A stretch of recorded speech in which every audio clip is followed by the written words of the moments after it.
Assalamu alaikum. Let's cook. The white family annihilator crisis.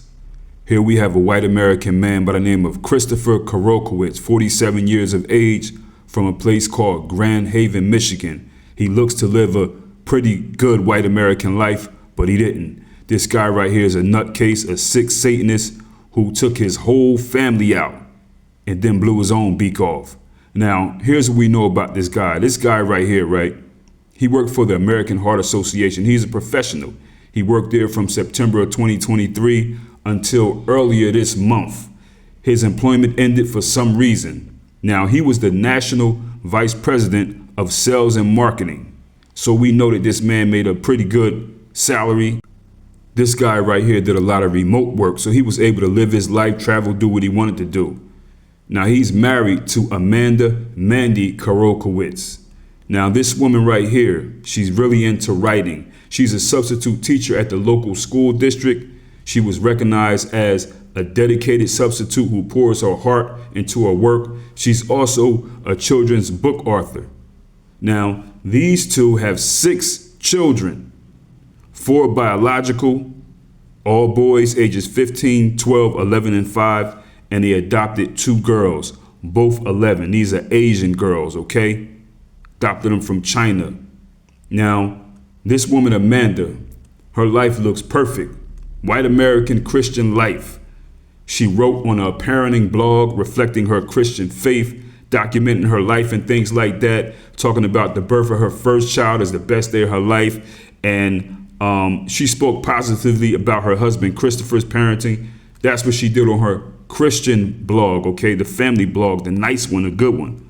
But she also wrote anonymously on a Reddit account, and she wrote about her personal struggles.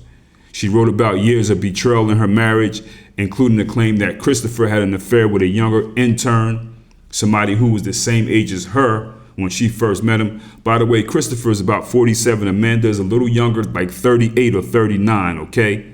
So he's at work, she said. He's seeing the younger girl. She said that she feels like she's living in a Hallmark movie. She said a gap between the family's public image and what she is privately experiencing is like a Hallmark movie to her. And again, these people, they have 2 adopted Asian daughters. They just took a trip. They just went over to China so that the 2 girls that they adopted could learn about where they're from and their culture. Just came back. So when they came back from that trip, a few weeks after, on Friday, July 24th, 2026, like last week, in their home, this guy right here, Christopher, blew his wife away, blew all the kids away, all 6 of them. Then he lit fires throughout the whole house.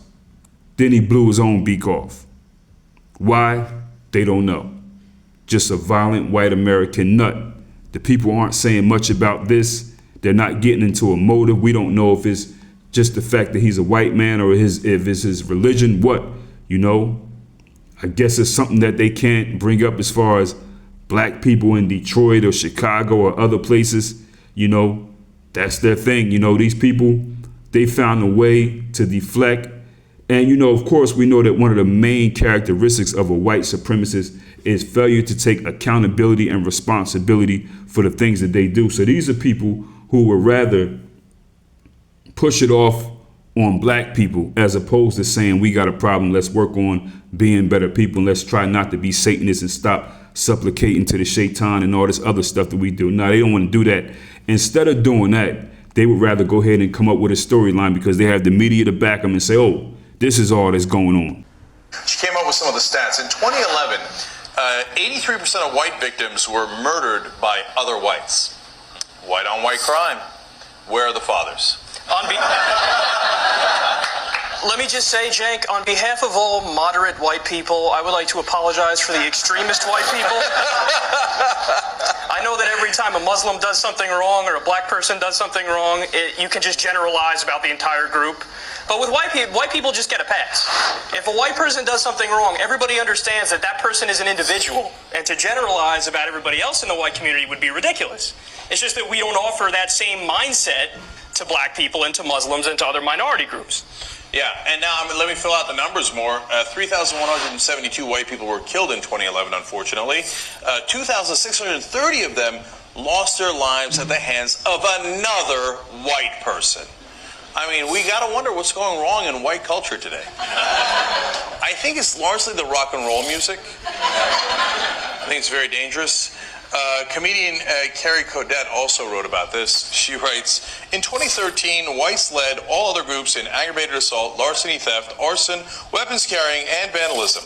When it comes to sexual assault, whites take the forcible rape cake. They're also more likely to kill children, the elderly, family members, their significant others, and even themselves. And she went on to say, so why is white-on-white crime so prevalent, one may ask? Is it the music they listen to? Is it the white divorce rate, resulting in more white children coming from broken homes? Perhaps it's the TV shows they watch or the violent sports they play. She came up with some of the stats. You know what? This is really messed up, man. But it's a lot of this going on, a whole lot of it. White men just taking out their whole families. White women too, but you know, the men are more violent, of course. But what's messed up about this is, man, y'all could have left them two little girls in China, man. You want to bring them to America? They don't even know you like that. You adopt them. Why they let y'all adopt them, I have no idea. I thought Chinese people were doing their thing and advancing and stuff like that. But you go over there and adopt these two Chinese girls and pull them into your violent, American, sick Mayo monsterism, and you blow them away too. Come on, man. This is absolutely sick. Of 8 are being investigated as a murder-suicide. The husband suspected of killing his wife and 6 children, ranging in age from 5 to 15. Erica Erickson is here with us now. And Erica, this has left the community in total shock. Oh, my goodness. Take a look at this family. Kimberly and Damon, so many in disbelief. Amanda, known as Mandy Karolkevich, and her 6 children, all killed. Her husband, Christopher, is accused of shooting all of them before then turning the gun on himself. Her family says they simply cannot even express their devastation.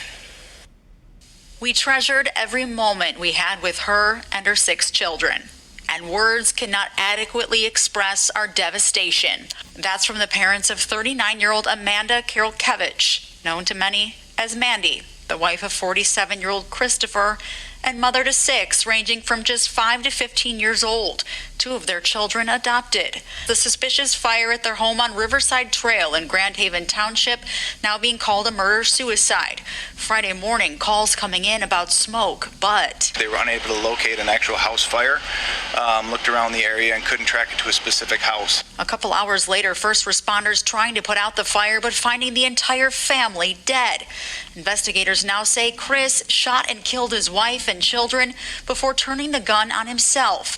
Several fires found throughout the home. Police say intentionally set after the killings. Family pets also dying from fire and smoke. I feel sick. I feel terrible. I feel that this should never happen to anybody. Mandy's parents telling Local 4 that Mandy was, quote, a kind and devoted soul who loved her family and her students. Mandy, an author and active on social media, sharing family photos and videos of her travels like this one. Okay, the girls and I are in Shanghai. Also a teacher at Grand Haven Public Schools. The school saying earlier this year that Mandy, quote, goes above and beyond, responding with empathy, patience, and care, and pours her heart into her work.